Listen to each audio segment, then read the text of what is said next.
Assalamualaikum warahmatullahi wabarakatuh. Baiklah teman-teman semuanya, kami akan menjelaskan materi mengenai natural minggu kemarin dengan pemateri yaitu Bapak Dr. Aulia Azhar MSI dan Bapak Adnan Arafani MED Cons dengan tema yaitu yang pertama, bagaimana seharusnya karakter para pendidik, dan yang kedua yaitu jalan menuju surga bagi para pendidik. Kami dengan anggota kelompok yang pertama saya sendiri Nafa Aulia dengan NIM 23231019 berasal dari pendidikan IPA. Dan saya Indah Melani Elisa dengan NIM 23231010 berasal dari IPA. Saya Muhammad Rafis Pratama dengan NIM 23231014 dari IPA. Saya Alfeto Rahmah dengan NIM 23231001 dari pendidikan IPA. Saya Amelia Prizana Putri dengan NIM 23231002 dari pendidikan IPA.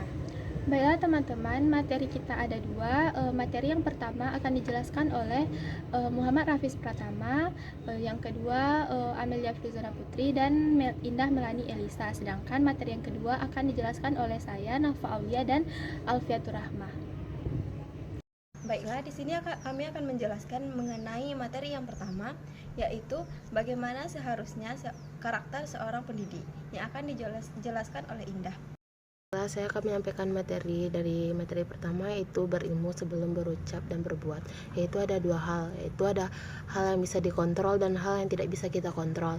Hal yang bisa dikontrol ya ada beberapa, itu yang pertama sikap, yaitu cara kita bersikap, kita dapat mengontrolnya sebagai seorang pendidik, atau kita mengontrol sikap kita kepada seorang siswa. Yaitu ada pemikiran, kita dapat mengontrol pemikiran kita terhadap hal yang positif maupun kita mengontrol pemikiran negatif juga. Dan ada kebiasaan mungkin kita mempunyai kebiasaan buruk, kita dapat mengontrol kebiasaan tersebut menjadi yang lebih baik. Terus ada kesehatan adalah hal yang penting ya. Kita tahu diri kita sendiri, kita yang tahu mengatur pola makan kita, mengatur hidup yang sehat ya. Jadi kita bisa mengontrol kesehatan. Hal yang tidak bisa dikontrol itu adalah masa lalu mungkin kita di masa lalu ada hal yang baik dan ada hal yang buruk. Jadi kita tidak bisa mengontrol hal yang di masa lalu yang telah kita lalui tersebut. Masa depan sama dengan masa lalunya. Ada hal baik dan ada hal yang buruk terhadap masa depannya. Kita tidak tahu apa yang akan terjadi di masa depan. Kita tidak bisa mengontrol hal tersebut. Terus ada pandangan seseorang terhadap kita. Kita tidak tahu apa pemikiran seseorang, ataupun kita tidak bisa merubah pemikiran seseorang itu terhadap kita. Jadi kita tidak bisa mengontrol pandangan seseorang terhadap kita. Yaitu ada masalah itu ada, setiap manusia mempunyai masalah, baik masalah itu yang buruk maupun yang baik. Jadi kita tidak bisa mengontrol masalah tersebut, kita tidak bisa tahu apa yang akan kita hadapi masalah berikutnya. Sekian dari saya, selanjutnya akan disampaikan oleh Muhammad Rafis Pratama. Baik, sesuai yang disampaikan oleh Indah, berilmu sebelum berucap dan berbuat. Keutamaan seseorang yang memiliki ilmu yang sesuai dengan Al-Quran dan Sunnah, yaitu menjadi amal jariah nantinya jika ilmu yang dia berikan kepada orang lain akan tetap mengalir pahalanya setelah dia mati atau meninggal. Dan salah satu keutamaan ilmu adalah sebagai pondasi yang kokoh dalam beramal, karena tanpa ilmu semua akan sia-sia. Kita tidak tahu yang mana yang wajib, sunnah ataupun haram. Dan bisa jadi amal ibadah yang kita lakukan menjadi rusak karena kita tidak mengetahui bagaimana cara tata ibadah yang diajarkan oleh Nabi SAW. Dan para ulama pun menganjurkan kepada kita agar selalu berdoa kepada Allah Subhanahu wa Ta'ala agar ditambahkan ilmu yang bermanfaat agar kita dapat mendapati surganya Allah. Yang selanjutnya itu 3 poin akhlak. Yang pertama, tidak mengganggu. Di mana jika kita tidak bisa membantu banyak orang, bantulah beberapa orang. Jika kita tidak bisa membantu beberapa orang, bantulah satu orang. Dan apabila kita tidak bisa membantu satu orang, maka jangan ganggu orang tersebut, atau jangan membuat orang tersebut menjadi susah. Yang kedua itu suka menolong. Selalu membantu orang lain di saat mereka membutuhkan atau di saat mereka merasa kesusahan atau memerlukan pertolongan kita. Menolong bisa dengan tenaga maupun harta. Yang ketiga yaitu berwajah ceria. Wajah ceria juga menunjukkan sikap optimis dan bisa membuat orang lain juga ikut optimis. Sehingga sangat benar jika kita senyum di hadapan orang, maka di hadapan saudara kita itu merupakan suatu ibadah. Materi selanjutnya akan disampaikan oleh Amelia. Kepada Amelia disilakan. Baiklah, saya akan melanjutkan materi dari Rafiz, yaitu profesi mengajar dan profesi lain. Seorang pengajar jika dia mengikhlaskan amal untuk Allah serta memberikan manfaat bagi manusia, itu akan menjadi nilai plus kebaikan serta tambah pahalanya. Selanjutnya, ada tugas dan kewajiban guru. Pertama, menanamkan akidah yang benar dan memantapkan kualitas iman siswa pada saat proses belajar dan mengajar.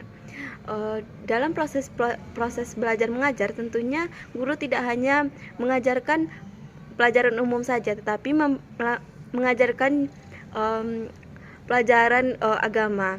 Selanjutnya, yang kedua yaitu memberikan nasihat kepada anak didik. Yang biasanya teman-teman tahu, guru itu adalah orang tua yang kedua di sekolah ataupun di tempat kuliah.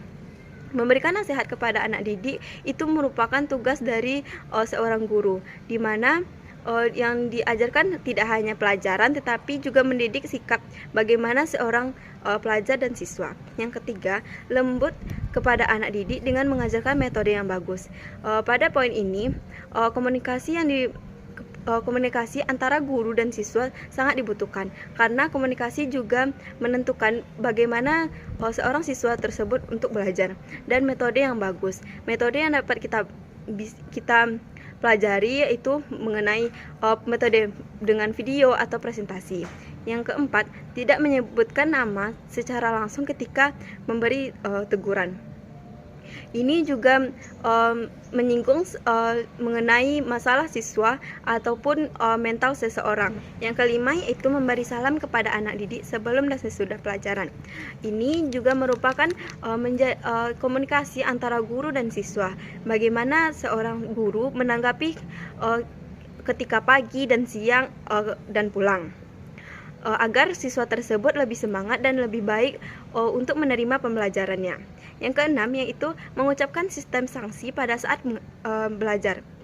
Pada saat belajar ada juga saat kita lembut, ada juga saat kita marahi, agar siswa tersebut tidak semena-menanya kepada guru, agar lebih menaati aturan yang ada.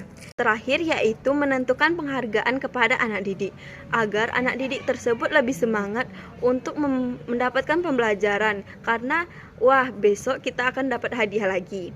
Sekian, terima kasih. Selanjutnya yaitu materi yang kedua yang akan disampaikan oleh Nafa Aulia dan Alfiatur Rahmah. Kepada mereka disilakan. Baiklah teman-teman semuanya, materi pada natural kita minggu lalu ada dua. Yang pertama tadi sudah dijelaskan oleh Amel dan teman-temannya. Dan materi yang kedua ini mengenai jalan surga bagi para pendidik akan saya jelaskan bersama rekan saya nanti, Alfiatur Rahmah. Penjelasan dari saya yaitu guru adalah pekerjaan yang sangat mulia, karena tanpa adanya guru kita tidak akan mengetahui ilmu pengetahuan yang ada di bumi ini. Pekerjaan guru itu sangat mulia karena kita memberikan manfaat kepada banyak orang. Untuk mendapatkan jalan tol menuju surga bagi para pendidik, kita tidak hanya handal dalam bidang akademis saja, tetapi kita juga harus memiliki sifat yang ikhlas dalam memberikan materi atau ilmu pengetahuan tersebut. Kita sebagai pendidik harus memberikan ilmu pengetahuan secara ikhlas karena Allah Subhanahu wa taala dan untuk mengharapkan ridho kepada Allah Subhanahu wa taala. Life mapping dalam materi jalan menuju surga bagi para pendidik yaitu dalam kita mengambil langkah kita harus menentukan penuntut kita. Tidak hanya apabila kita hidup seperti kera, maka di hutan kita juga bisa hidup. Dan apabila kita hidup hanya untuk bekerja, maka kerbau di sawah juga bekerja. Itu adalah ungkapan dari Buya Hamka. Baiklah, saya akan melanjutkan materi yang disampaikan oleh Nafa Aulia. Materinya yaitu panduan-panduan yang diturunkan menjadi peta jalan. 1 yaitu Al-Quran dan Hadis. Rasulullah bersabda, barang siapa yang meniti jalan untuk menuntut ilmu, maka Allah akan memudahkan jalannya menuju surga. Dalam surat At-Taubah ayat 112, Allah juga menyuruh kita untuk menuntut ilmu. Belajar merupakan keharusan dan juga jalan untuk menuju surga. 2. Tujuan. Niatkan tujuan kita dengan hal-hal yang baik. Dalam membuat tujuan, libatkan Allah sehingga Allah dapat membantu kita.